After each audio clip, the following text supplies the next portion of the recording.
불참하면 해고 1순위에 올리겠다. 이 말 회사가 직원에게 한 말이 아닙니다. 노조가 자기 조합원에게 한 말입니다.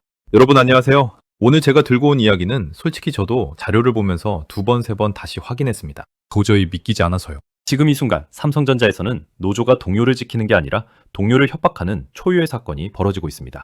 그런데 더 충격적인 건 따로 있습니다. 이 사실이 드러난 직후 노조위원장은 어디로 갔을까요?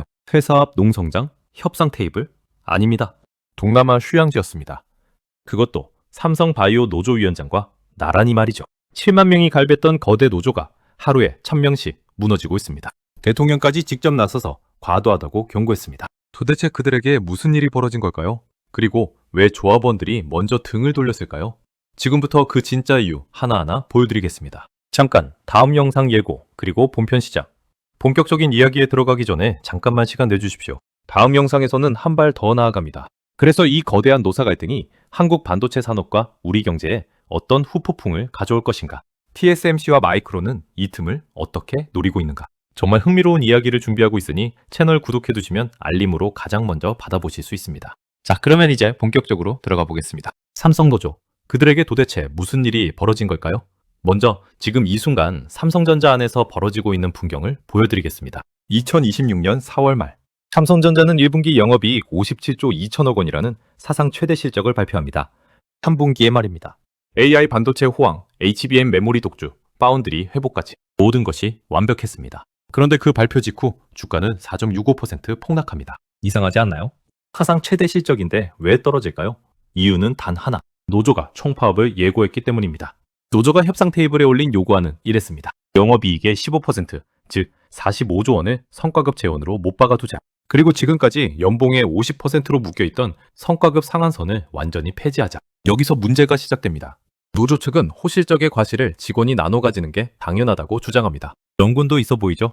하지만 이면에 보면 진짜 문제가 보입니다. 이 호실적 누가 만들었을까요? 노조가 만들었을까요?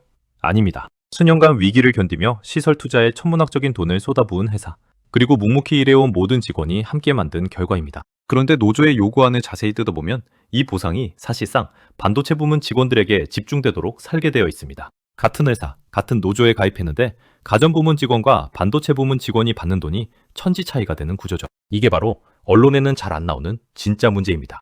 명분은 노동자 권익이지만 실제 설계도는 특정 부문의 입속 챙기기였던 겁니다. 이재명 대통령조차 4월 30일 직접 한마디 합니다. 과도한 요구다.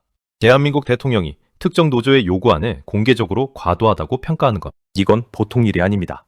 그만큼 사태가 임계점을 넘었다는 뜻이죠. 그리고 4월 16일 삼성전자는 결국 수원지방법원에 위법 쟁의행위 금지 가처분을 신청합니다. 회사가 노조를 상대로 법적 대응을 시작한 겁니다. 그런데 말이죠. 이 사태가 어느 날 갑자기 터진 게 아니라는 점 알고 계셨나요?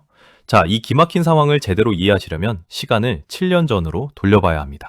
2019년, 그때까지만 해도 삼성전자에는 의미 있는 노조가 없었습니다. 이병철 창업주 시절부터 이어져 온 무노조 경영, 70년이 넘는 신화였죠. 그런데 그 신화가 깨지고 첫 노조가 출범합니다. 사람들은 박수를 쳤습니다. 세계 최고 수준의 임금을 받는 회사라 해도 노동자의 목소리는 필요하니까요. 초창기 노조는 정말 의미 있는 활동을 했습니다. 작업장 안전, 부당한 평가 시스템 개선, 직원 복지, 모두가 공감할 만한 의제들이었죠. 그런데 시간이 흐르며 노조는 빠르게 덩치를 불립니다. 마침내 2026년을 지나며 과반 노조라는 막강한 지위를 손에 넣게 됩니다. 7만 명이 넘는 거대 조직, 회사가 더는 무시할 수 없는 협상의 주인공이 된 거죠. 여기까지는 아름다운 성장 스토리입니다.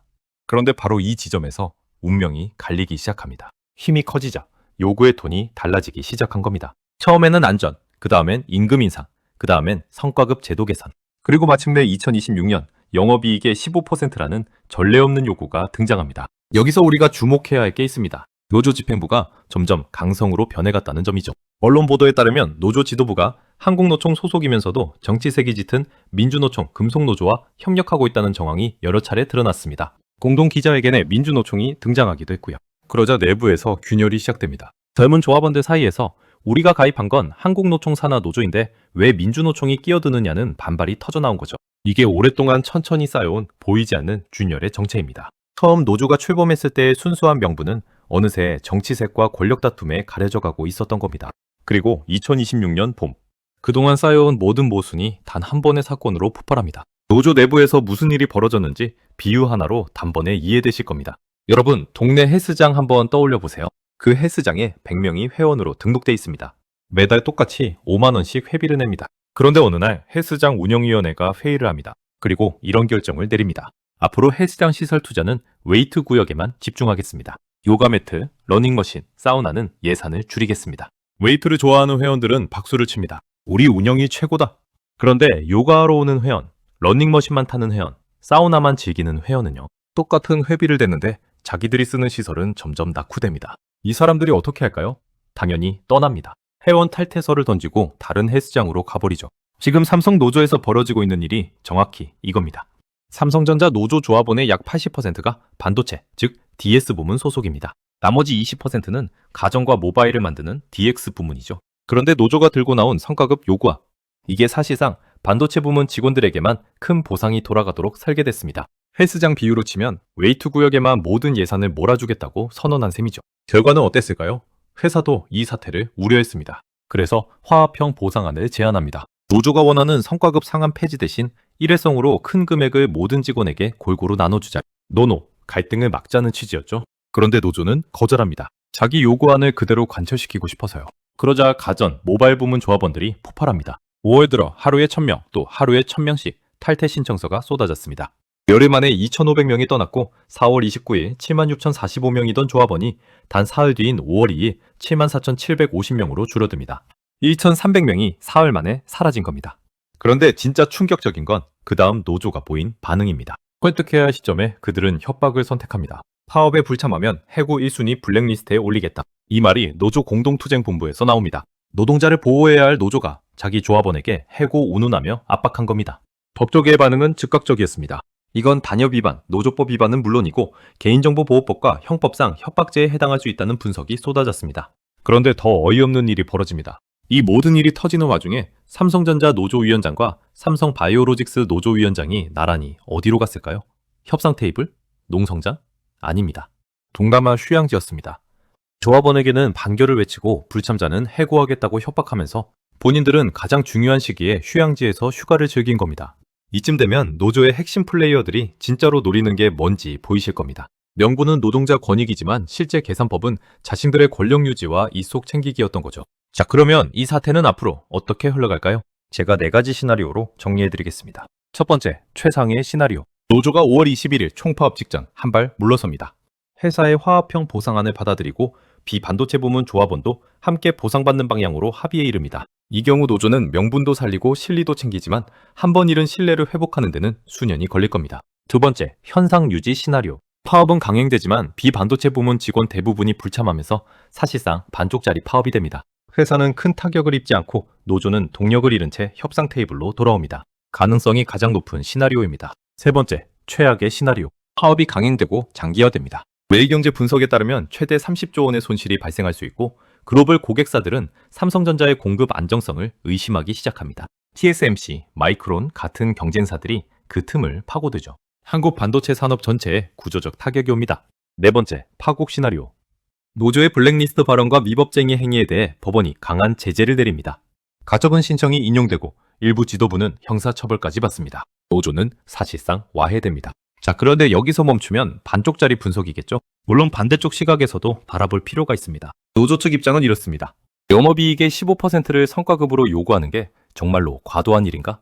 메인노동뉴스 등에서는 이렇게 반박합니다. 글로벌 빅테크 기업들은 스톡옵션과 성과급을 합쳐 영업이익의 20에서 30%까지도 직원에게 돌려준다. 삼성의 15% 요구는 결코 무리한 수치가 아니라는 거죠. 또 이런 반론도 있습니다. 성과급 상한선이 연봉의 50%로 묶여있는 건 사실상 회사가 직원의 노동 성과를 일정 수준 이상 보상하지 않겠다는 선언과 같다. 이걸 폐지하자는 요구가 정말 잘못된 것인가? 일리 있는 반론입니다. 그리고 노조의 모든 주장이 틀렸다고 단정하기도 어렵습니다.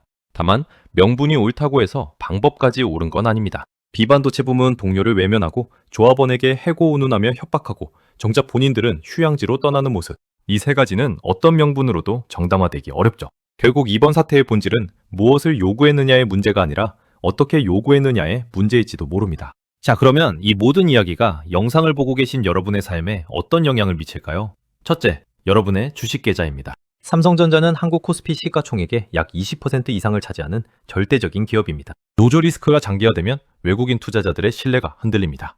코스피 전체가 출렁이면 여러분이 갖고 계신 펀드, 연금, 개별 주식까지 모두 영향을 받습니다. 둘째, 한국 경제의 든든한 기둥입니다. 삼성전자가 한 해 내는 법인세는 수조 원에 달합니다. 그 돈이 줄어들면 결국 그 빈자리를 누가 메울까요? 우리 모두의 세금이 메우게 됩니다. 셋째, 협력업체 수만 곳의 생계입니다. 삼성전자 파업이 시작되면 2차, 3차 협력업체들이 가장 먼저 타격을 입습니다. 거기서 일하는 수십만 명의 노동자, 그분들의 가족 생계가 흔들립니다. 정작 보호받아야 할 진짜 약자들이 거대 노조의 그림자에 가려 무너지는 겁니다. 넷째, 한국 반도체 산업의 미래입니다. 글로벌 고객사들은 공급 안정성을 가장 중요하게 봅니다. 삼성이 흔들리면 그 자리를 TSMC가 채웁니다. 한번 빼앗긴 시장은 되찾기가 거의 불가능합니다. 이건 단순한 한 회사의 문제가 아니라 대한민국이라는 국가의 산업 경쟁력 문제입니다. 오늘 이야기를 한 문장으로 요약하면 이렇습니다. 거대한 노조가 무너지는 건 외부의 적 때문이 아니라 자기 편 안에 있는 약자의 목소리를 외면하는 그 순간부터다. 권력은 그게 회사든 정부든 노동조합이든 견제받지 않으면 부패합니다. 그리고 그 부패의 첫 신호는 언제나 자기 편의 약자를 무시하는 데서 시작됩니다. 여러분께 마지막으로 한 가지 질문을 드리고 싶습니다. 만약 여러분이 지금 삼성전자 노조위원장이라면 어떤 선택을 하시겠습니까? 명분을 끝까지 밀어붙이시겠습니까? 아니면 조합원들의 목소리에 귀를 기울이시겠습니까? 그런데 사실 이 질문을 받아야 할 사람이 한 명 더 있습니다. 이번엔 시선을 노조에서 회사로 옮겨보겠습니다. 거대한 위기의 한복판에서 이재용 회장은 과연 어떤 카드를 꺼낼 것인가? 사상 최대 실적 뒤에 숨겨진 그의 진짜 고민, 그리고 한국 반도체의 운명을 가를 결정적 한 수. 그 이야기를 가지고 다시 찾아뵙겠습니다. 놓치지 않으시려면 채널 구독 부탁드립니다. 오늘도 끝까지 함께 해주셔서 진심으로 감사드립니다. 다음 영상에서 더 깊고 더 흥미로운 이야기로 다시 뵙겠습니다.